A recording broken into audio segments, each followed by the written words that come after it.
आगे ये वीडियोटी देखो।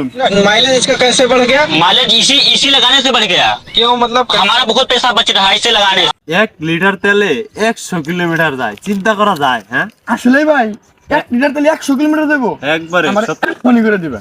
এক্ষুনি করে দিতেছি স্যার। এই যে তেল আছে, তেল বানছি, এইটা এখন হচ্ছে এই গাড়ির নরমাল টেস্ট করব। নরমাল টেস্ট করে দেখবো যে এই গাড়ি নরমালি 1 লিটার তেলে কত কিলোমিটার যায়। দেন ওই সিস্টেমটা করে আপনার ওই সিস্টেম দিয়ে দেখবো যে 100 কিলোমিটার মাইলেজ দেয় নাকি। এটা আজকে ওর গাড়িতে আমি কইরা দিমু। ওর মনে করেন যে 50% মানে টাকা ওর সাশ্রয়ী হবে। তো চলেন শুরু করি। ক্যামেরা ধরে রাখ। গায়ে তেল ভরুম এক পা কইরা। এক পাতে এখানে দেখেন কত কিলোমিটার আছে। এই যে 1509 কিলোমিটার আছে। তো এইখানে আমরা এক পাতেলে দেখবো এটা কত কিলোমিটার যায়। তারপরে হচ্ছে আমরা গুণন দেয় বাইক